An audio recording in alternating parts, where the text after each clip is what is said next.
Party को लोग टांगा पार्टी कहते थे कि मैंने ज़िंदगी में कभी आज तक मक्खी नहीं मारी। तो मेरे ऊपर बहुत सारी FIR सिर्फ इस वजह से हुई कि मैं PTI का हम पल्ला हूँ। इस बात पे है कि 2013 में मुझे नॉमिनेट किया गया था PP12 के टिकट के लिए। मुझे उस पे भी कोई वो नहीं है, जेल में भी रहा हूँ, इधर पटियाला जेल में भी रहा हूँ। फिर उसके अलावा आप ये देखें कि हमारे ऊपर जो सियासी पर्चे होते थे वो ना सिर्फ मुझे बल्कि मैं आपको बताऊं कि इवन के मेरे वाले साहब तक को भी उसका निशाना बनाया गया। अब किसकी वजह से निशाना बनाया गया? मेरी किसी के साथ कोई दुश्मनी नहीं। मैं पर 2 साल 3 साल नौकरी की है, मेरी नौकरी भी चली गई इस सियासी जंबल की वजह से। मेरे घर को आग लगा दी गई। आप देख रहे हैं ZB न्यूज़ एंटरटेनमेंट। अस्सलाम वालेकुम जी। सबसे पहले आपका शुक्रिया कि आपने मुझे मदऊ किया अपने चैनल के ऊपर और मुझे इस चीज़ का मौका दिया कि मैं अपने सियासी जो जद्दोजहद है उसके बारे में आपके साथ कुछ बातें और अपने लोगों के साथ बातें शेयर कर सकूं। सबसे पहले तो मैं आपको बताना चाहता हूं जी कि मैंने मास्टर्स किया बरानी यूनिवर्सिटी से, MIT किया, फिर उसके बाद इकनॉमिक्स में मैंने मास्टर्स किया।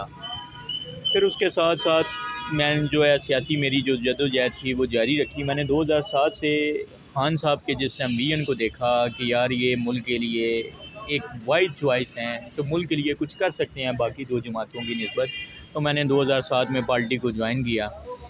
और उसके बाद जो पहला मेरा ओहदा था पिंडी शहर के अंदर, मैं ऑर्गेनाइज़र था रावलपिंडी में PP12 का, और तमाम यूनियन कौंसलों पे मैंने ग्रास रूट लेवल तक काम किया।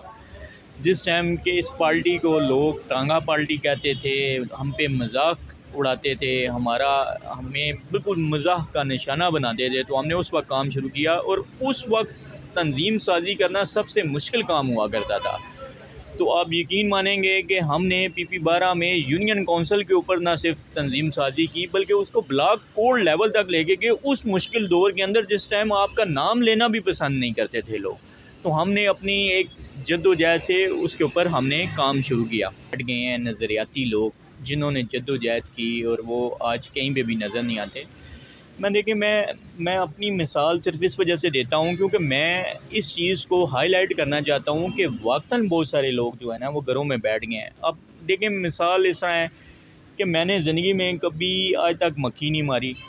तो मेरे ऊपर बहुत सारी FIR सिर्फ इस वजह से हुई कि मैं PTI का हम पल्ला हूँ, हम साथी था, इसकी जद्दोजहद में इनके शामिल थे। अब मैं धरनों के दौरान मैं अटक जेल में भी रहा हूँ, इधर पटियाला जेल में भी रहा हूँ। फिर उसके अलावा आप ये देखें कि हमारे ऊपर जो सियासी पर्चे होते थे वो ना सिर्फ मुझे बल्कि मैं आपको बताऊं कि इवन के मेरे वाले साहब तक को भी उसका निशाना बनाया गया। अब किसकी वजह से निशाना बनाया गया? मेरी किसी के साथ कोई दुश्मनी नहीं। मैं पढ़ा लिखा इंसान हूँ। मैं एज आ इंटरप्राइज डेवलपमेंट और बिज़नेस डेवलपमेंट के अंदर जो है मैं लेक्चरार था। मैंने इंटरप्राइज डेवलपमेंट मैंने कुछ तकरीबन पंजाब वोकेशनल ट्रेनिंग काउंसिल में उसमें 17 स्केल की काफ़ी अर्सा 1.5 2 साल 3 साल नौकरी की है। मेरी नौकरी भी चली गई इस सियासी जंबल की वजह से। मेरे घर को आग लगा दी गई। मेरे वाले साहब को मैं सबसे ज़्यादा दुख आज तक मुझे इस चीज़ का है कि मेरी ज़ात की वजह से मेरे वाले साहब को भी निशाना बनाया गया। मुझे और कोई दुख नहीं है। मुझे कोई अगर कोई जान से भी कर देता तो मैं उस काज अपने उस लीडर के उस काज के साथ खड़ा था जो एक नेक काज है, जो इस मुल्क में तब्दीली लाना चाहते थे। अब ये मैंने मिसाल अपनी इस वजह से नहीं दी कि मैं आपको ये बताना चाह रहा हूँ या मैं अपनी कोई मशहूरी करना चाह रहा हूँ कि यार ये मेरे साथ जुल्म हुआ, ज्यादती हुआ, बल्कि मैं उस चीज़ को हाईलाइट करना चाहता हूँ। ये एक मिसाल एक कामरान नहीं है। इस मुल्क पाकिस्तान के अंदर ऐसे हज़ारों कामरान हैं जिनके साथ ज़्यादतियाँ हुई, जिन्होंने कुर्बानियाँ दी, जिन्होंने अपनी नौकरियाँ छोड़ी इस जमात की खातिर, जिन्होंने इस मुल्क की खातिर इस अपने घर अपने बच्चों का पेट तक काटा। हमने देखे, मेरी शादी नहीं हुई उस दौरान मैं अपने घर में अपना इतना टाइम नहीं दिया जितना मैंने इस जमात के लिए दिया। मैंने खून पसीना एक अपना पैसा तन मन धन इस जमात के लिए लगाया। मैं आपको बात बताऊं कि अभी मुझे चेयरमैन हेल्थ बनाया गया। अब आप ये अंदाज़ा लगाएं कि चेयरमैन हेल्थ बनाने के 10 दिन बाद या 15 दिन बाद वो नोटिफिकेशन वापस कर दिया गया। अब मुझे नहीं समझ आ रही कि किस जगह पे आपका एक कैंडिडेट था जो PP12 के MPA का कैंडिडेट के लेवल का कैंडिडेट था, फिर उसके बाद आपने चेयरमैनी भी दी। आज किसी जगह पे एडजस्ट नहीं हो रहे। हम जैसे मैं सिर्फ इस वजह से कह रहा हूँ कि बहुत सारे ऐसे नौजवान मैं उनको जानता हूँ जो घरों में बैठ गए हैं।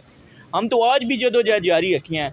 ये मेरे साथ मलिक साहब बैठे हुए हैं, मैं आप यकीन माने सुबह से यूसी में 8 बजे से काम कर रहे हैं। हम सुबह से यूसी में काम कर रहे हैं हम अपने जिस जगह पे अब बहुत सारे लोगों के मसाइल होते हैं कि जी वासा का मसला है, आरडीए का मसला है, जी आरडब्ल्यूएमसी का मसला है, लाइट्स का मसला है, जी पुलिस थानों में मसला है, हॉस्पिटल्स में मसला है। हम अपनी ज़ाती कैपेसिटी में भी काम कर रहे होते हैं। हमें जिस लेवल तक हमारे एमपीए या एमएनए से जितनी सपोर्ट मिलती है उसके बढ़ के भी हम अपने कर रहे होते हैं। हमारे पास जॉब्स है नहीं हैं, हम किस तरह लोगों को दें? लोगों की तवक्कुआत हैं, महंगाई आपको पता है किस तरह बढ़ रही है, लोगों को जवाब देना हमारे लिए मुश्किल होता जा रहा है। अब इसके अलावा लोग अब पहले भी हमारा मजाक उड़ाते थे, अब भी मजाक उड़ाते हैं कि भाई तुम लोग जब जद्दोजहद करते थे हम तुम्हें कहते थे कि ये आएगा नहीं, आया तो तुम नज़र नहीं आओगे। अब हम उन्हें क्या जस्टिफाई करें? हम आज भी गलियों में ज़लील होते हैं। किसके लिए ज़लील हो रहे हैं, किस वजह से ज़लील हो रहे हैं? वो आज भी हमसे यही सवाल करते हैं कि हमने तुम्हें कहा था कि जिस टाइम ये जमात आएगी आप किसी जगह नज़र नहीं आओगे, आपका कुछ नहीं होगा। आज वही काम हुआ, आज ये जमात इक़्तिदार में है, हमें खुशी है। हम तन मन धन से खान साहब आपके साथ थे, हैं और रहेंगे, लेकिन हमें फेस करना पड़ता है इन लोगों को। जो हम गली से बाहर निकलते हैं तो लोग हमसे पूछते हैं कि आज आप किधर हो, आज आप किस मुकाम पर हो? कोई पूछने वाला नहीं है। हमें उन्हें जवाब देना नामुमकिन हो गया है। अब हम कब तक उन्हें क्या जवाब दें? अब हम आपसे पूछते हैं कि हम उन्हें क्या जवाब दें? अब बताएं कितनी साल 1.5 साल और गवर्नमेंट रह गई है। तो खुदारा बहुत सारे ऐसे कारकुन जो घरों में बैठे हुए हैं उन्हें आइडेंटिफाई करें। ये आपकी ताकत है, ये आपके बाजू हैं, ये आपके लिए एक ज़रिया है, आपका सरमाया है, इन्हें ज़ाया मत होने दें। हाँ साहब, मेरी एक आपसे दर्दमंदाना एक जो इल्तिजा है आपसे, मैं आपसे ये इल्तिजा करना चाहता हूँ कि खुदा का वास्ता है कि आप देखें कि महंगाई की वजह से लोग कितने परेशान हैं। मैंने आपको एक हाल तो ये बताया कि आप अपने कारकुनों को इस्तेमाल करें जो मसनूई जो महंगाई कर रहे हैं, उनके ख़िलाफ़ क्रैक डाउन करें और अपने एमएनए एमपीएस को एम्पावर करें ताकि वो इंटरफेरेंस करके इस मामले को हल कर सकें।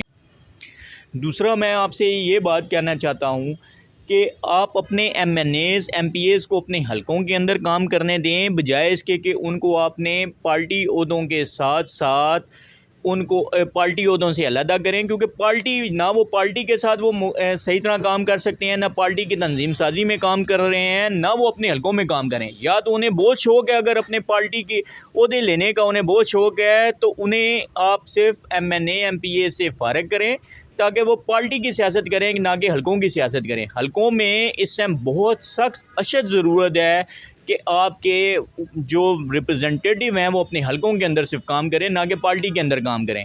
बहुत शुक्रिया आपका।